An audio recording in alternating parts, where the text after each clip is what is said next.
Hello friends, आज आपके लिए मैं एक और वीडियो लेके आई हूँ।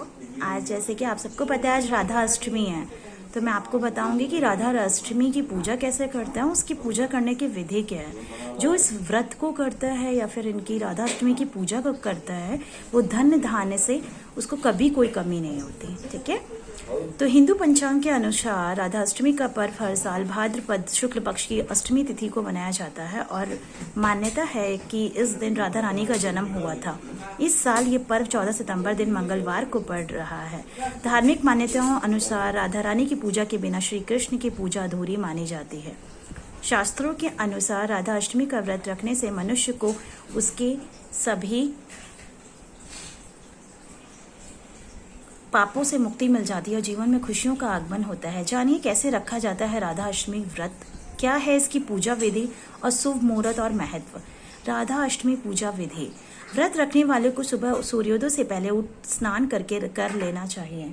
इसके बाद राधा रानी की मूर्ति को पंचामृत से स्नान कराना चाहिए। इसके बाद विधि पूर्वक राधा रानी का श्रृंगार करें। पूजा स्थल पर एक छोटे से मंडप का निर्माण करें और उसको मध्य भाग में कलश की स्थापना करें। फिर कलश के ऊपर तांबे की तस्करी रखें। अब इस पात्र पर राधा रानी की मूर्ति स्थापित करें। राधा रानी की पूजा के लिए मध्याह्न का मुहूर्त सबसे शुभ माना जाता है।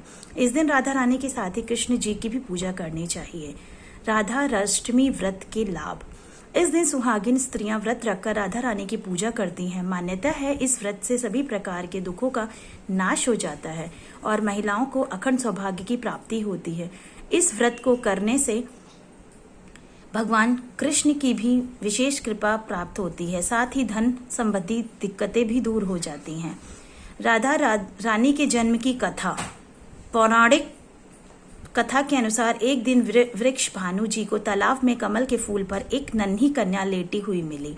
वे उस कन्या को अपने घर ले आए। राधा जी को वो घर तो ले आए लेकिन वो आंखें नहीं खोल रही थी। राधा जी की आंखें न खोलने के पीछे मान्यता है कि वो जन्म के बाद सबसे पहले कृष्ण जी को देखना चाहती थी, इसलिए दूसरों की लाख कोशिशों के बावजूद भी उन्होंने तब तक अपनी आंखें नहीं खोली जब तक उनकी मुलाकात कृष्ण जी से नहीं हुई।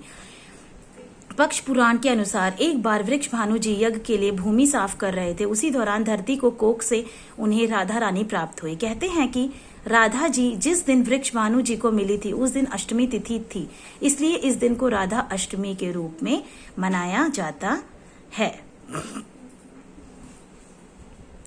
इस दिन राधा अष्टमी के रूप में मनाया जाता है।